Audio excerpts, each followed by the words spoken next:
This was, I'm sure I saw a clip of that when he was filming it on TikTok. Because then everyone was, so basically that last clip where he was like with the girl by the car, everyone was like, oh, Sidham's not there. You must have seen it. And then obviously everyone's like, it must be for a music video, which it was. It was. You know? Yeah. So was he saying, me love my light or wife or life? Wife. Yeah. He's saying wife. Yeah. And then he's talking about the mother-in-law. And mother-in-law. Yeah, that's what I thought. Okay, but then I thought it sounded different, like in the last time he said it. So yeah, he's done that for Sidham as well, to let her know, like, I've got all these babes twerking. Is that what he was doing? But me love you all the same.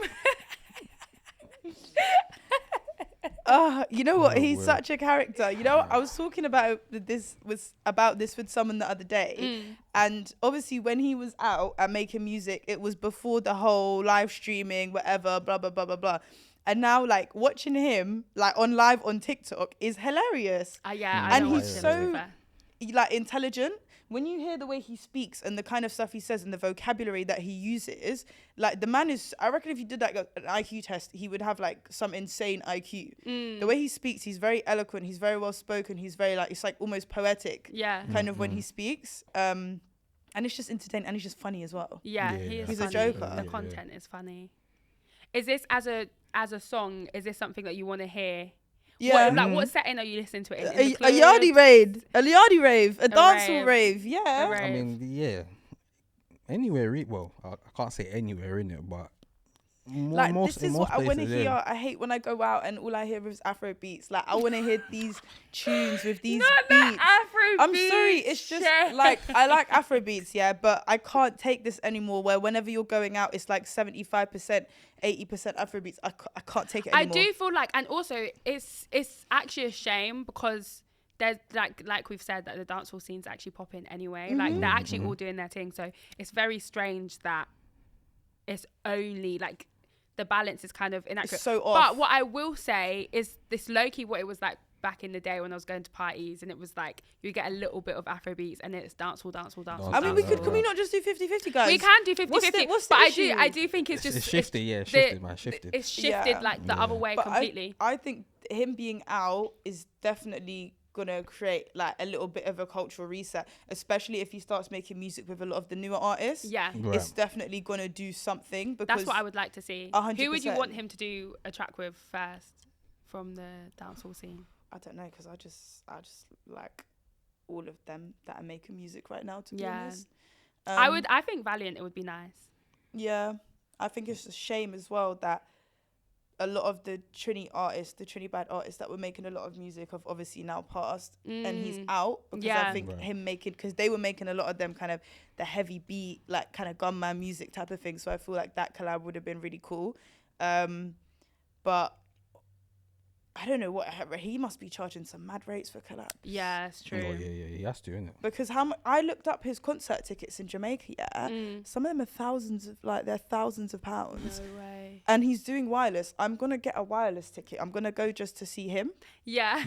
Because I don't do wireless, but I will get a wireless ticket just so I can see him. Like kids now.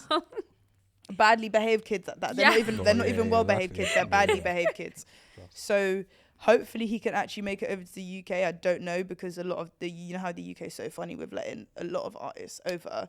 So we'll see what happens with that. But I'm so happy he's out.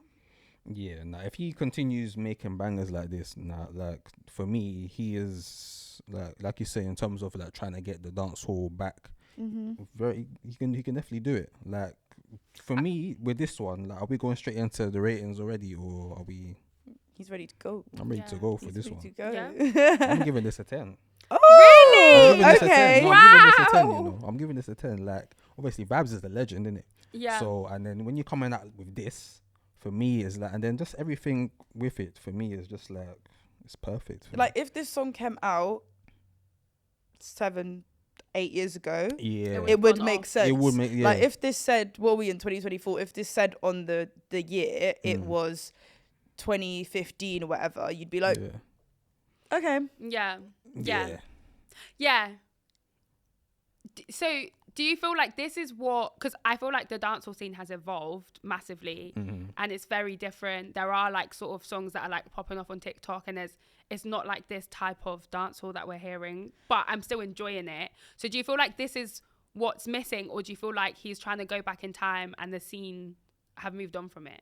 I feel like the dancehall scene is one of them kind of scenes where you can do that. Okay. Like, see how we were talking about the UK rap scene earlier? Yeah. The UK rap scene is like one of those scenes where you can't really pull the old school into the new school, but with dancehall you can. Right. It works. Yeah. It makes sense. Like you can get away with it. Even with like R&B, you can kind of pull the old school into the new school and it can work. Like some of the R&B artists we're listening to now have a very old school sound. Some of them have the new school sound. Some of them's a bit of a mix. So I definitely think it's a genre where you can do that and people will still fuck with the music. Yeah.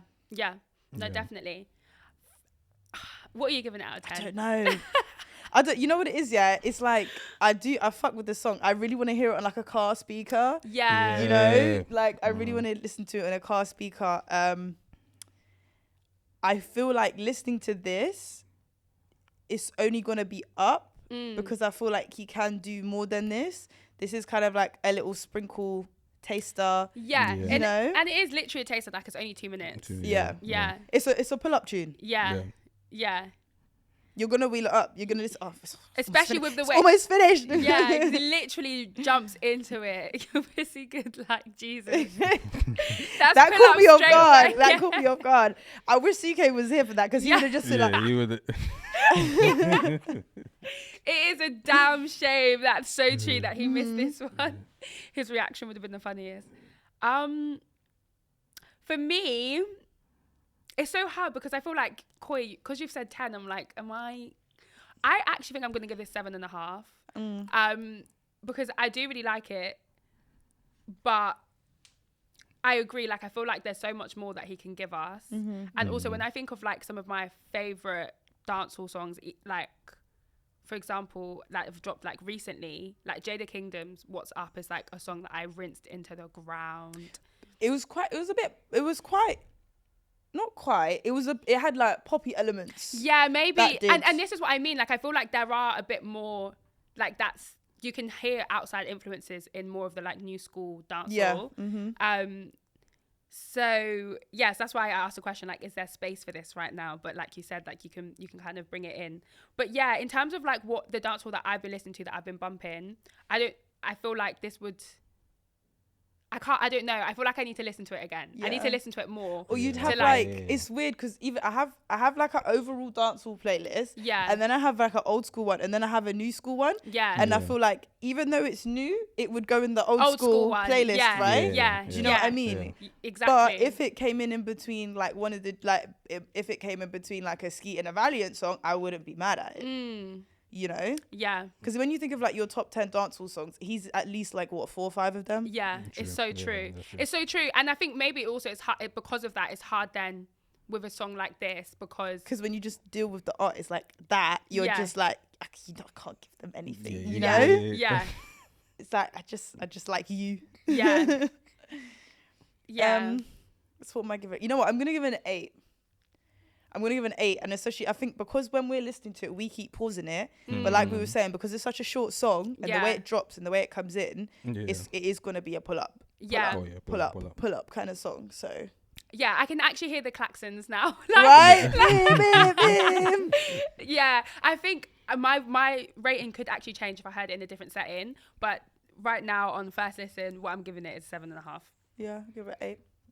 10 from Corey. It's not bad. It's not bad. I mean, like, for me, obviously with Vybz, it's like is this not his like first? Obviously, I don't know if it'll be his. Like, no, his he's released a couple tunes already. Mm. But out of the ones he's released, this is by far my favorite. Yeah, by far my favorite. And I think the other tunes he's released, do you not think they're a little bit more new school vibe, right? Yeah, okay. Yeah. And then this is just him going back to the roots, back to what he knows. So I think it's like, yeah, now I know what I want from him. I want this kind of music. Yeah.